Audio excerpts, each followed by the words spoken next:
Hello and welcome to the latest edition of the Talking City podcast on the eve of one of the biggest Premier League games of the season, Manchester City versus Liverpool at the Etihad on Saturday. I'm joined in our studio by Simon Bajkowski to preview the game. Simon, how are you? Are you excited? Yeah, it's going to be good, isn't it? Yeah, are you looking forward to it? I am always looking forward to it. It is probably the biggest game of the season these days, would you say? I think it is, but it's also usually one of the most entertaining, isn't it? Like, these two are the best teams in the country and have been, but they've also given us some of the best games that we've seen. It's sort of, you know, sometimes top teams play each other and they can cancel each other out, whereas these two usually give us very good games. So we're all set for a 0-0 tomorrow. Absolutely. I mean, I was just going to say, it virtually always lives up to the billing. I mean, last season's games were pretty good when, certainly from a City perspective, the ones at the Etihad when Liverpool were a bit all over the place. But you think back 2 years ago, the pair of 2-2s in the league that season when they were going tooth and nail for the title race again. I mean, they were phenomenal games of football from an entertainment and a technical standpoint. Yeah. And even the 1-0 at Liverpool last season had so much in it and was so telling of, you know, both clubs really and where they were at and where they kind of are and what they stand for. It's kind of like you kind of get sort of 100% like unadulterated raw City and Liverpool. This is them like at their best and at sort of their most naked almost. Absolutely. And talking of them being at their best, some good news for City on the training ground, on the pictures that we've seen. Nathan Ake and especially Erling Haaland training. Obviously Haaland only played once for Norway in the international break, picked up a bit of a knock, but has trained and looks like he'll be ready to go against Liverpool, which is huge news for City, isn't it? Yeah. I mean, sort of the word from Norway at the end of last week was that it wasn't going to be too bad. You never know with Haaland because you don't know kind of quite where his fitness is at, but it looks like he'll be fit. And Nathan Ake was training and Ederson was training.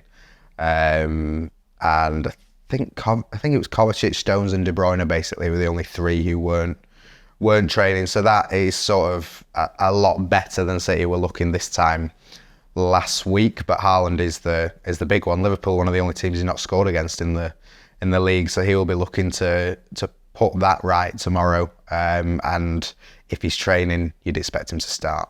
You would. I mean, in a way, his fitness has been a bit of a triumph for City, hasn't it? It's something Guardiola touches on quite a lot. Obviously, they sent Mario Profundi with Norway to look after him. I mean, his last season at Dortmund, he had a lot of kind of niggling injuries, yet since he's come to City, there's only been really the one kind of just substantial absence, you would say. I mean, the fact that they've kept him so fit is a triumph for them, isn't it? Yeah. And I think, you know, Pep said at some point last season, like, you don't understand how much work goes on behind the scenes to keep him fit. I mean, it helps that Haaland, you know, dedicates his life to football, and at home he has so many sort of things to help keep him at 100% and recuperate and recover.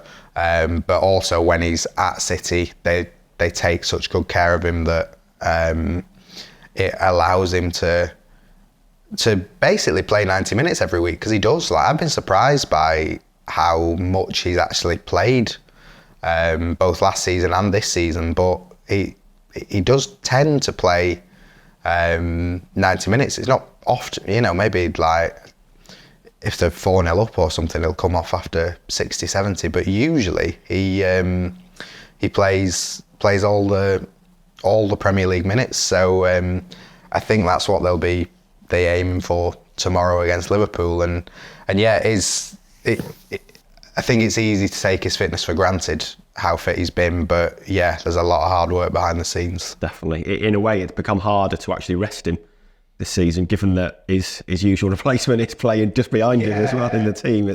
They almost need a third striker now, don't they, to fill in for him? But yes. That's maybe a discussion for January. In terms of other doubts, then you obviously mentioned Stones and De Bruyne are not going to be available. Kovacic we didn't see training. I mean, we'll come on to the big selection debate shortly, which I think we all agree is probably on the left. But in terms of that midfield and defence, I guess, how do you see that shaping up? Because the loss of Stones is huge, isn't it? And if Kovacic is unavailable, it kind of adds another dilemma there into what Guardiola does. I guess it would be Rodri and Bernardo in midfield. He seems to like that combination for these big games, doesn't he? Yeah, it's difficult. I was on another podcast. I don't know if I'm allowed to say that, but no, we're being told no, you can't mention it, so we'll have to edit that bit out.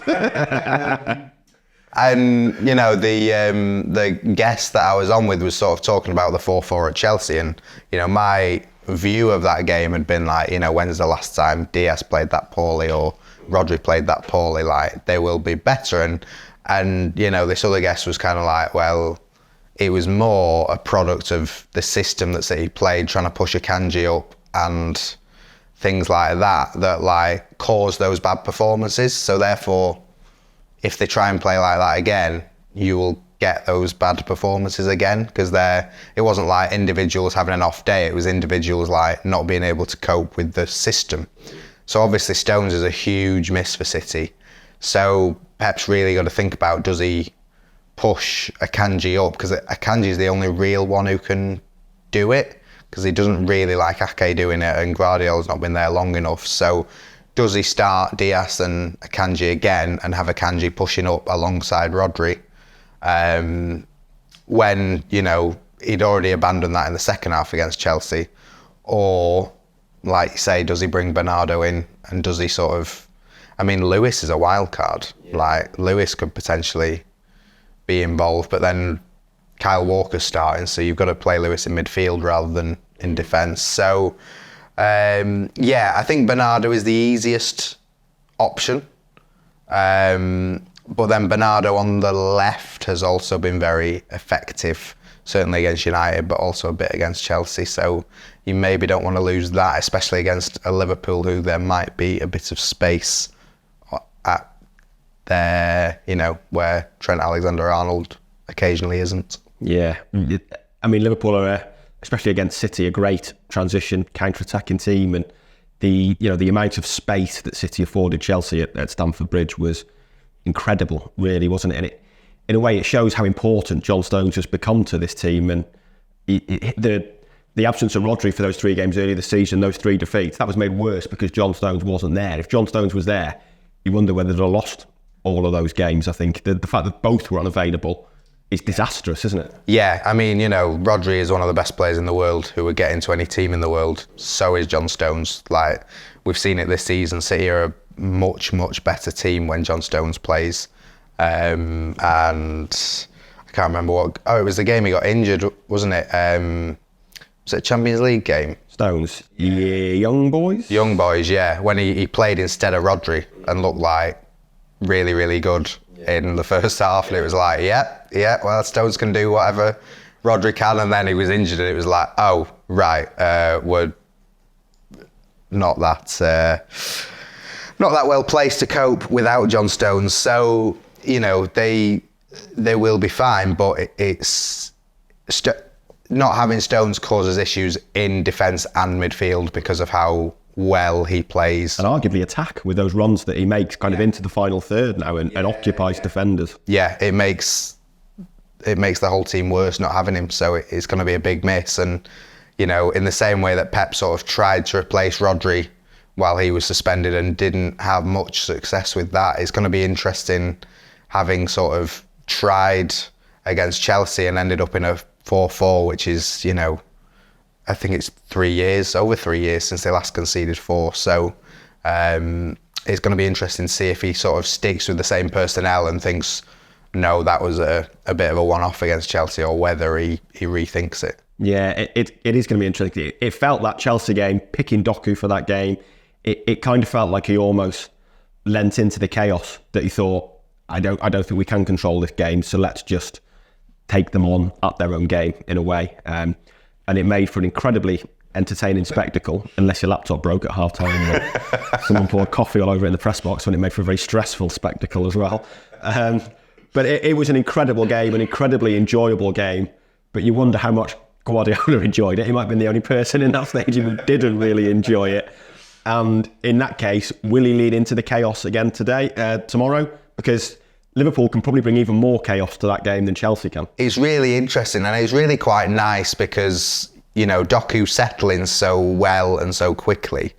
has kind of, and Grealish performing means that you've got two really good players, but completely different players, completely different options. It really is kind of which way do you want to go? And Liverpool makes it even more kind of tantalising because you've got this, like I say, this great attacking team, but also a team whose right back has known defensive deficiencies and who has started copying John Stones and Rodri and pushing up into midfield. So you've got Jeremy Doku, who you sort of think, well, just let him play up high and he'll get all the space he needs to run at the Liverpool centre-backs.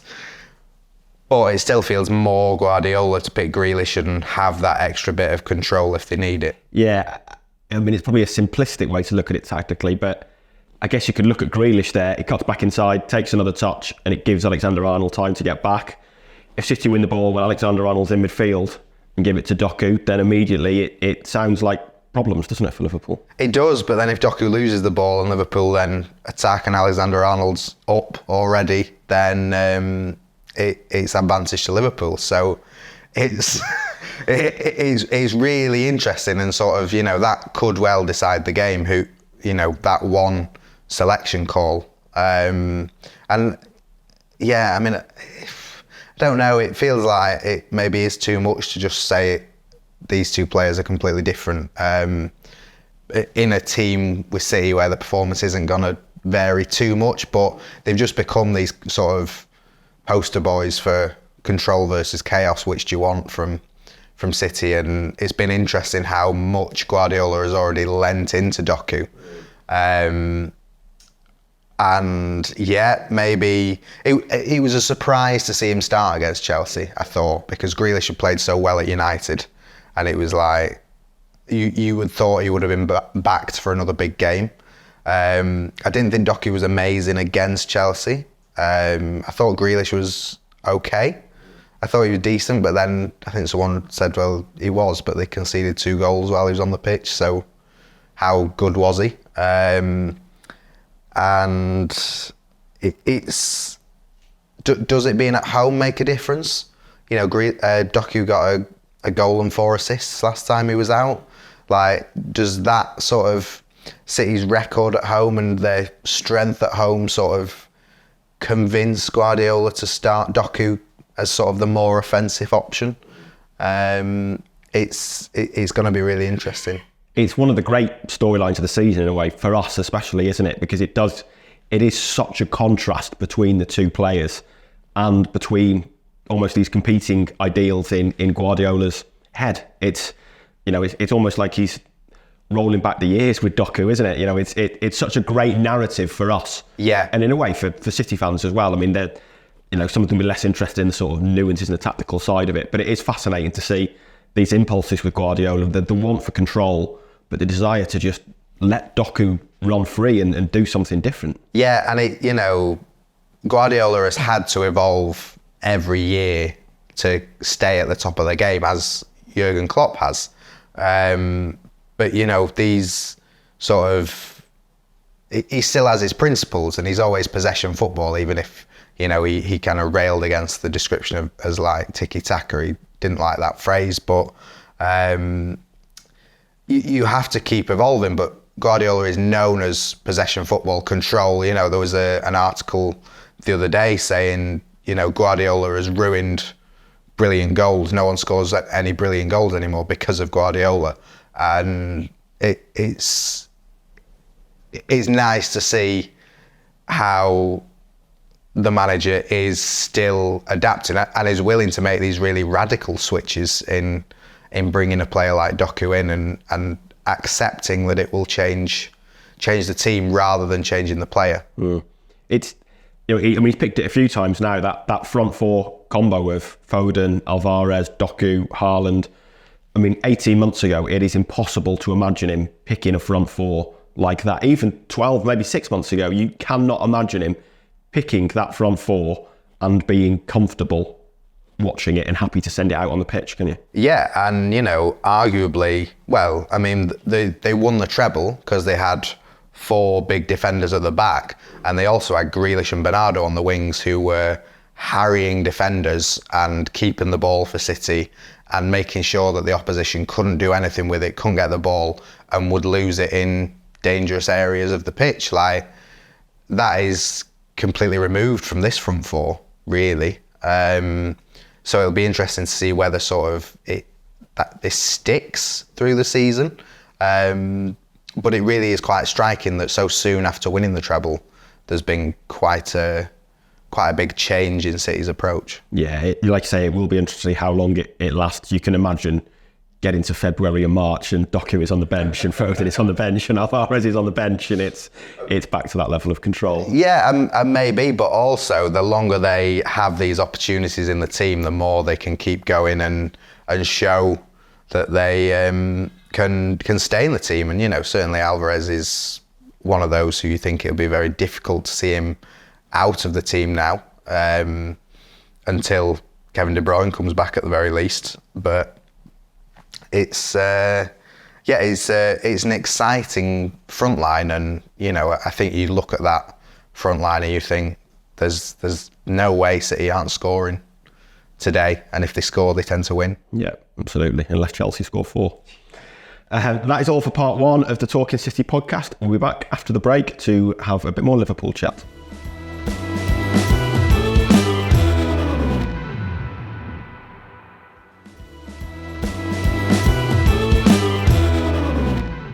Welcome back to the Talking City podcast. Liverpool then, I mean, their record at the Etihad probably described best as not great. 1 win since November 2015, I think. Yeah. That was in the Champions League, which was kind of a one-off game in a way. There was a different narrative on it because City had to go for it and had to chase it. It wasn't a game that started at 0-0. Yeah. It started at 0-3. And arguably, if that goal stands and Pep doesn't get sent off, then City probably win the game. Yeah, arguably win the tie. I don't think you're allowed to say that. Well, no. I don't think we get many listeners from Liverpool side, so I think it's fine. Unless this clip goes viral on social media. Yeah. No, City have battered Liverpool at home, really. There's no other way of sort of putting it. They've comfortably won on a number of occasions. Even like the 2-2 last year, City should have won 8-2, really. Liverpool were chasing their tails for most of the game, and sort of City came away from that thinking we've dropped 2 points. I think Pep said something afterwards like we missed a chance to kill them off. City do very, very well. It was 2 years ago, wasn't it? 2 years ago. Last year they didn't have Haaland and still won 4-1. Yeah. So, yeah, it makes it harder for Liverpool, really. You know, in the same way that City don't really enjoy going to Anfield, Liverpool can't enjoy coming to City because every time they come here, they don't do very well and they get stretched and pulled about and sort of made to suffer for 90 minutes. So I think it is home advantage both teams enjoy strong home advantage against the other one. And just as, I think if this game was at Anfield tomorrow, then Liverpool would be possibly favourites for it. But because it's at the Etihad, City are strong favourites. Yeah, I mean, Liverpool were obviously having a poor season last year. They scored first in that 4-1, and you would think the way they play at the Etihad, scoring the first goal is manna from heaven for them. And they still lost 4-1, and even at 1-0, I don't think any of us thought realistically they were going to win that game. I mean, we've been having a discussion because with the Talking City podcast in the first section about what City do tactically, but arguably the bigger issue is what Liverpool do tactically, isn't it? Because the way they play coming to City, they should like those open spaces, but it never seems to work for them, and what they do when they come here just doesn't work, does it? It feels like Liverpool need to keep the game tight to beat City, and that isn't necessarily the way they like to play.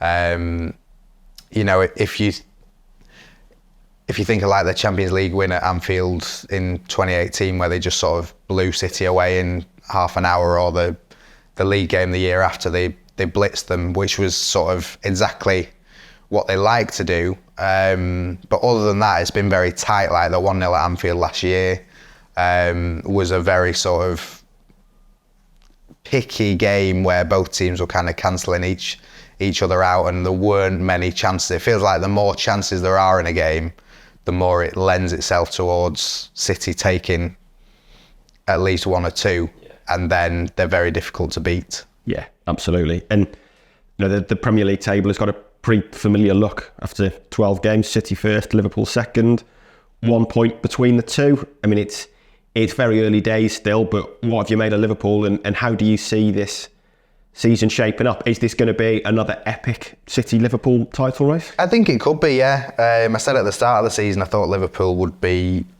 the closest to City, sort of, rather than Arsenal, and I think what we've seen so far backs that up.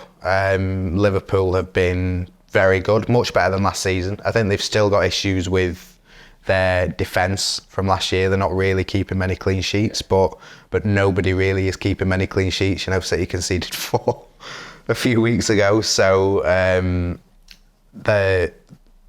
every team has those issues. But Liverpool needed sort of the midfield, and they didn't last season, and it cost them. And this summer they've brought in new midfielders, and it seems to be working. And there are still question marks over Darwin Núñez, over whether he is ever going to reach the sort of level of consistency and quality that has been threatened for so long but has never come. But Salah is always a danger, and there is enough threat in that attack to worry City.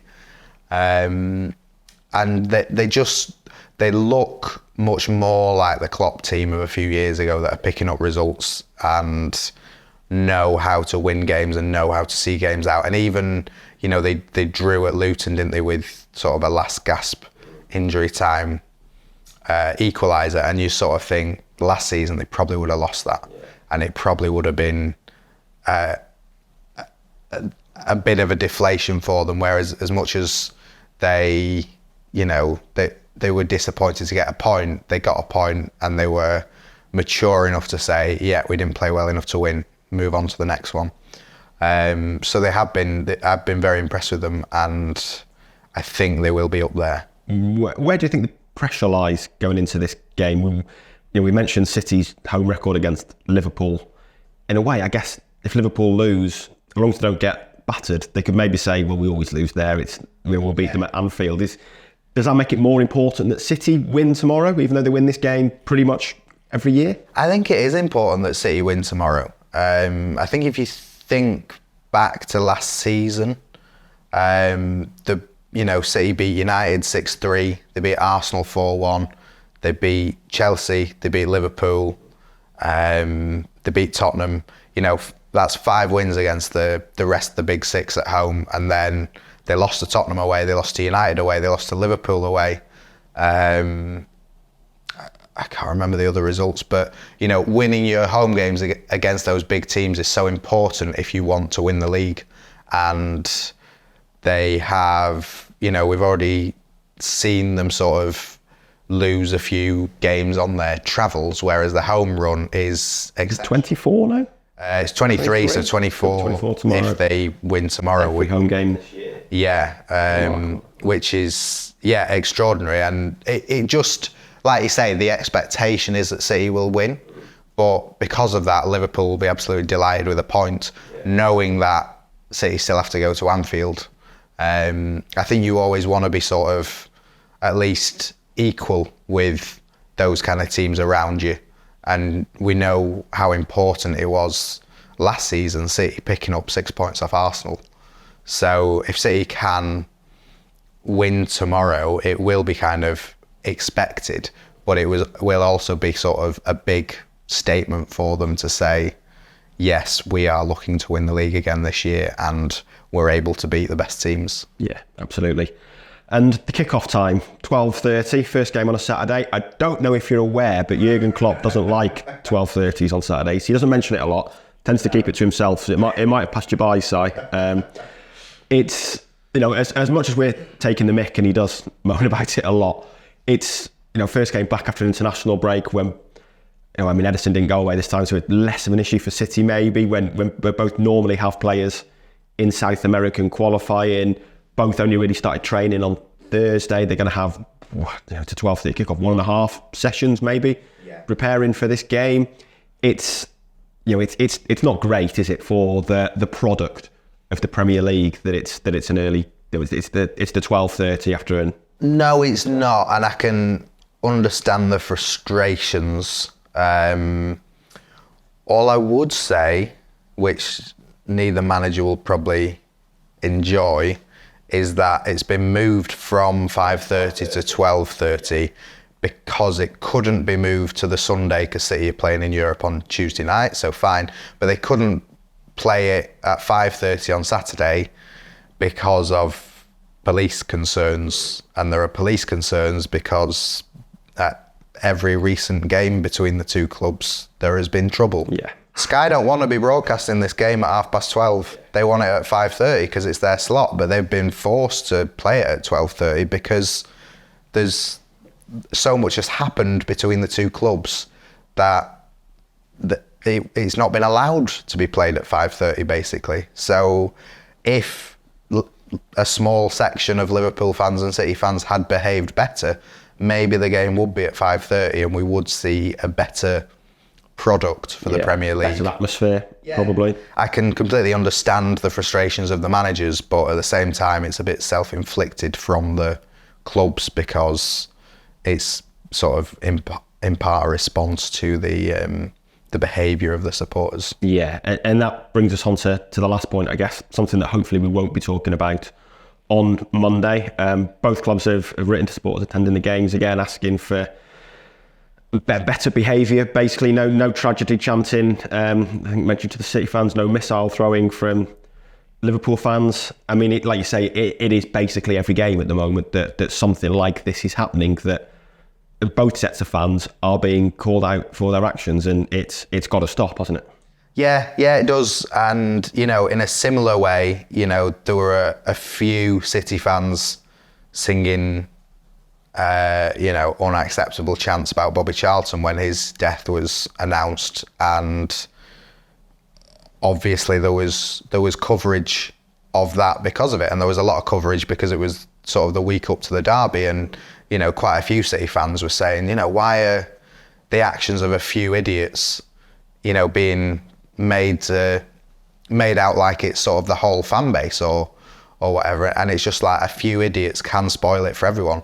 And if there are issues on Saturday, then a lot of the post-match coverage is going to be about club statements and apologies rather than goals and, the match action. So it's been disappointing. The October game last year was really quite nasty at Anfield, and then that was when I think the two supporter clubs met ahead of the FA Cup game in the Carabao Cup game to talk about, everything will be better, and then it just got worse. So no, we don't like writing about these things, and nobody likes to hear it at games. So if fans want if they want a good game and maybe a 5:30 game in future years, they just have to all behave, basically. Yeah, that sounds like a good message from Chief Constable Bajkowski there. Hopefully come 3 p.m. on Saturday, we will be talking solely about the football. That is all for now on this edition of the Talking City podcast. We'll be back early next week to dissect the Liverpool game and hopefully just the action on the pitch. But for now, thank you, Simon. Thanks. And that is all. We'll speak to you again next week.